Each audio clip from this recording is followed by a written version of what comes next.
जय गुरु जी। शुक्राना गुरु जी।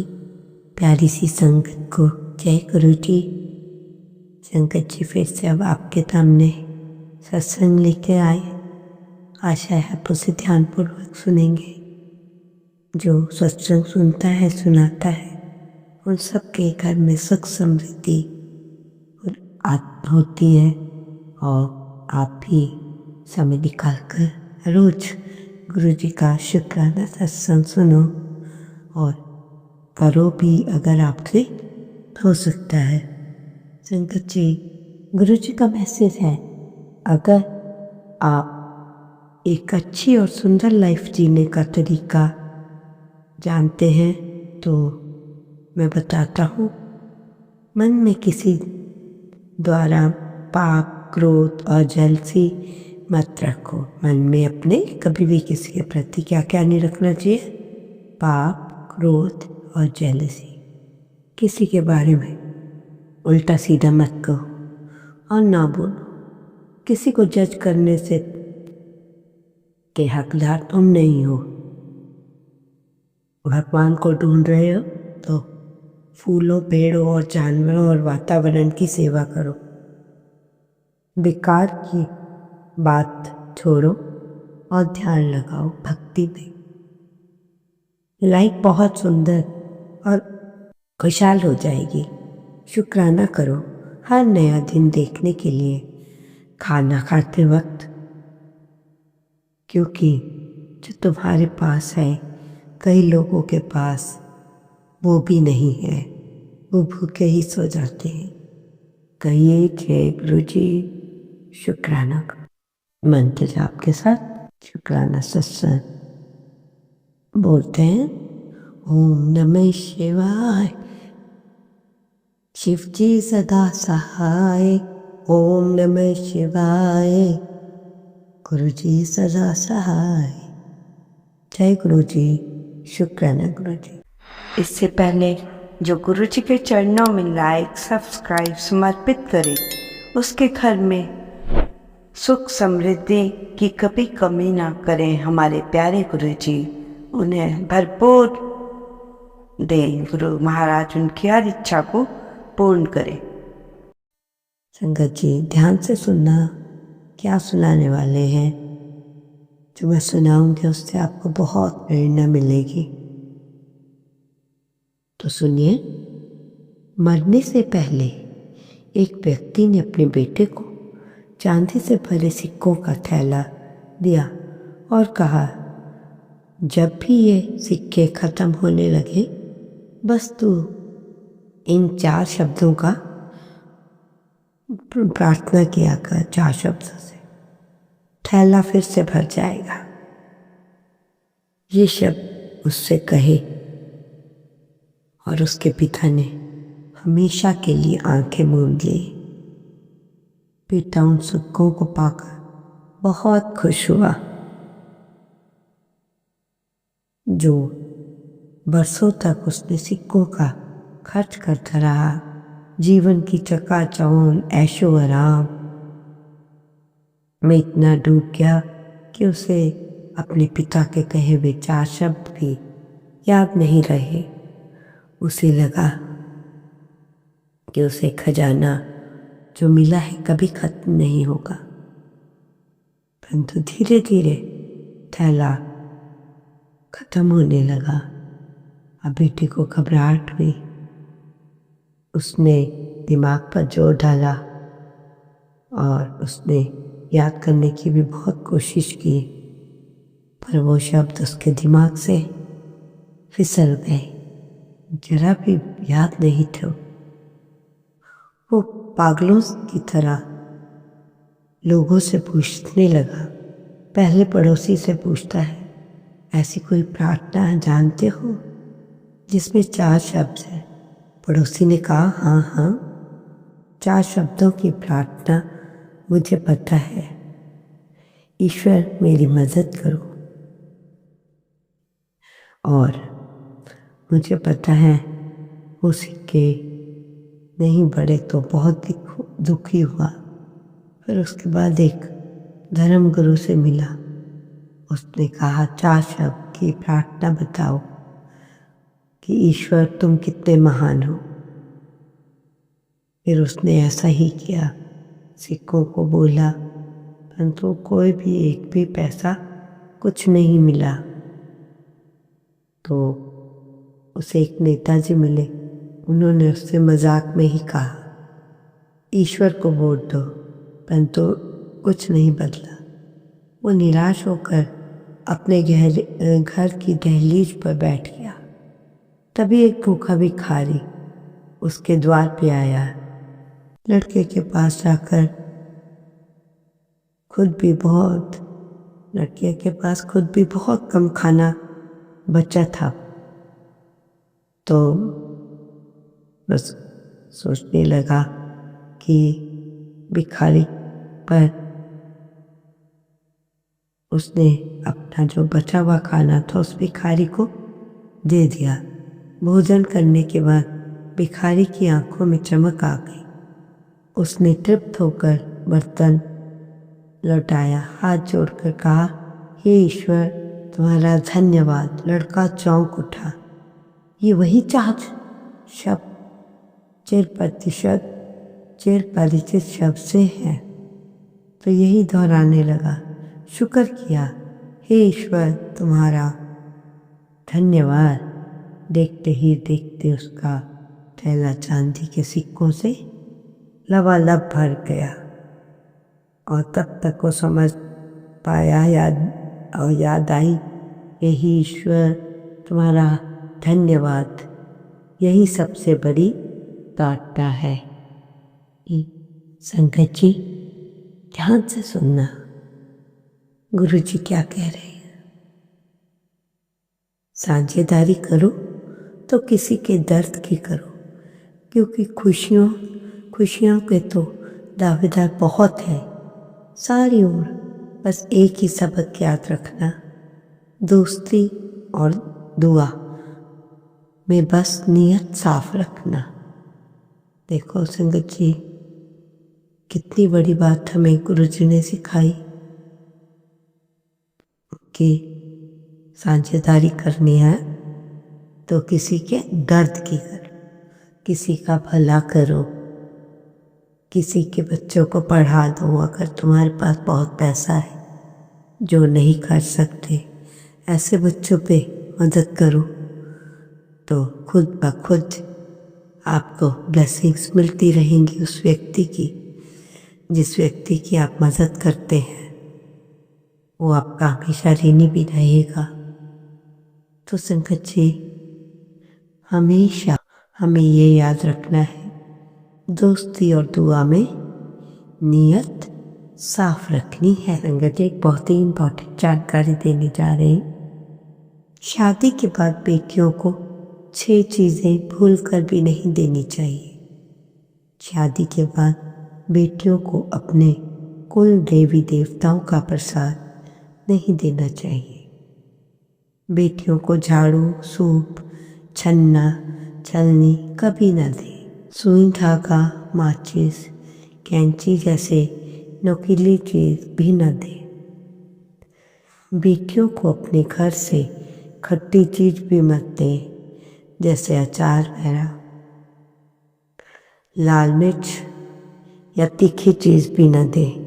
संगत जी, अब तेरे मन में ये सवाल जरूर उठा होगा, ये जो बार बार कहा जा रहा है कि आज गुरुजी ने खुद 11 बच्चों को चुना है, ये 11 कौन है? क्या सच में ऊपर कोई लिस्ट बनी है?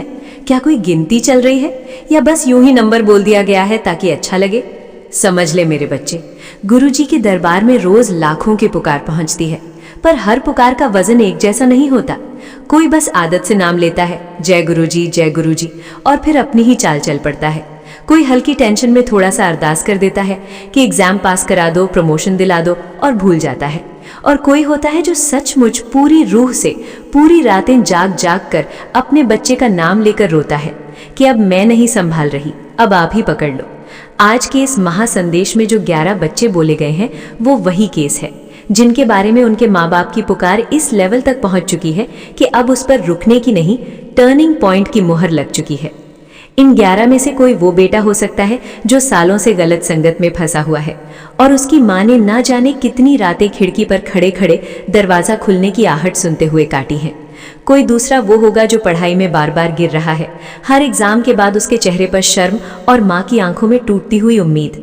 तीसरा कोई ऐसा जो घर पर है पर मन से बहुत दूर, डिप्रेशन के अंधेरे में।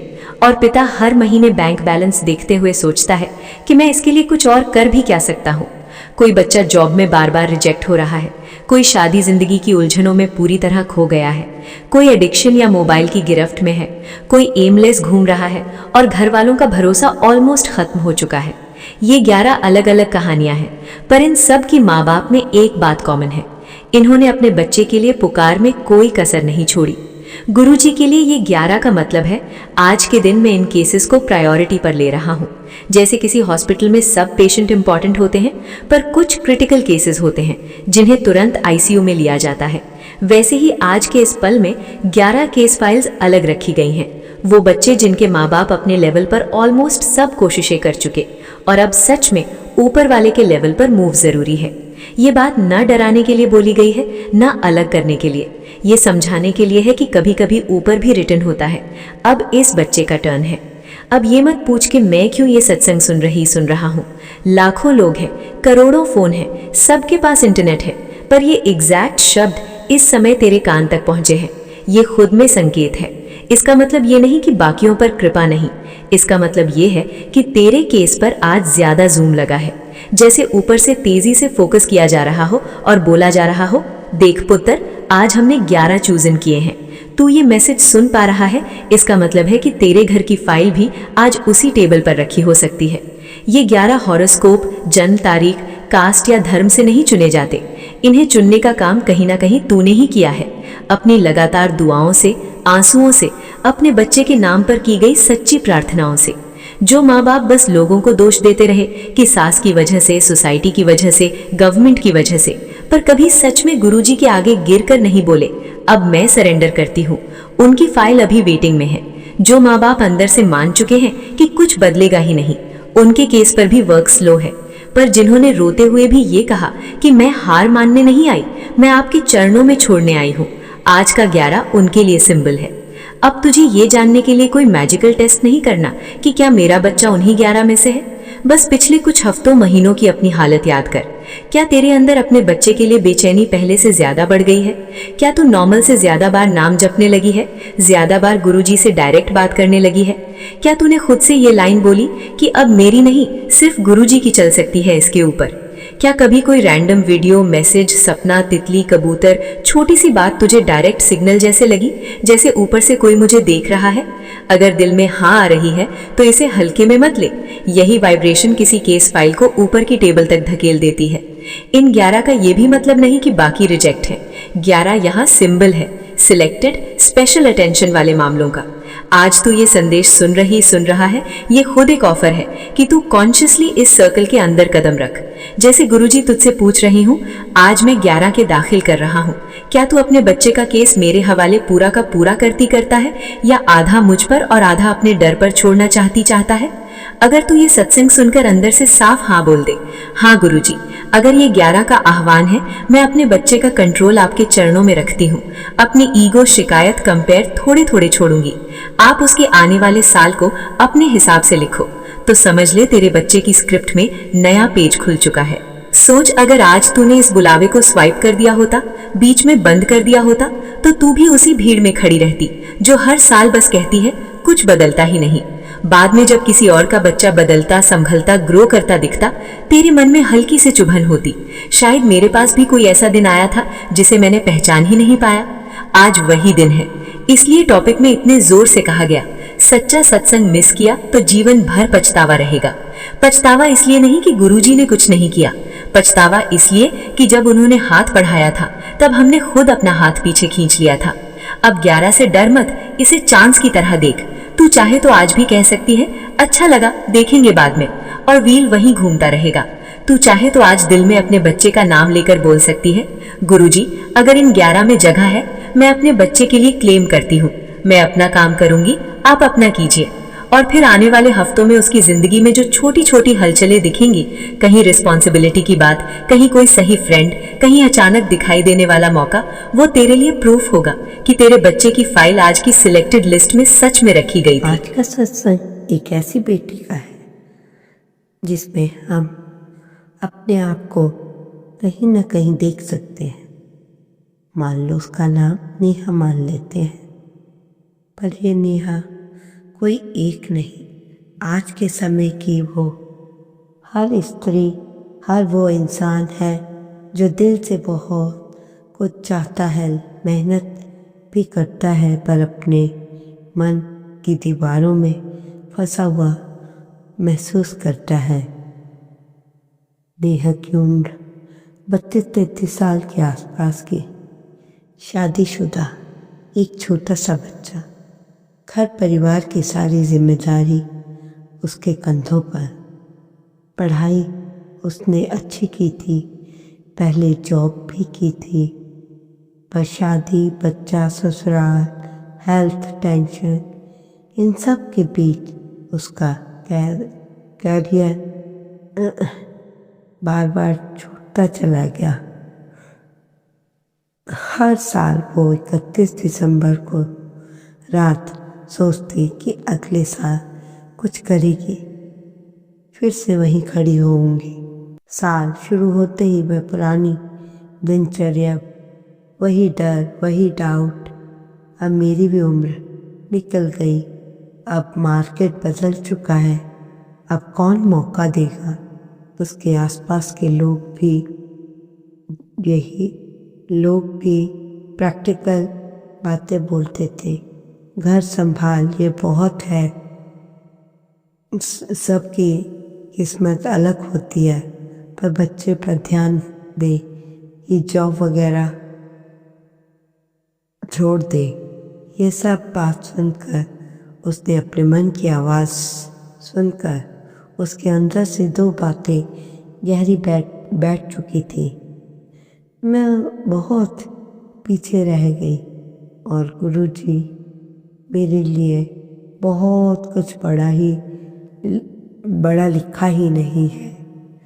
नेहा गुरुजी को मानती थी, सत्संग सुनाती थी, नाम जपती थी, और भीतर हमेशा एक सवाल तैरता रहता, गुरुजी आपने दूसरों का रास्ता इतना बदल दिया, मेरे रास्ते से पत्थर कब हटेंगे। एक दिन की बात है कि शनिवार का दिन था, बच्चा सो गया, नेहा थकी हुई मोबाइल पर यूं ही स्क्रॉल कर रही थी। ओम नमः शिवाय, शिव के सदा सहाय। ओम नमः शिवाय, गुरु जी सदा सहाय। जय गुरु जी, शुक्राना गुरु जी, अनंतम अनंत शुक्राना।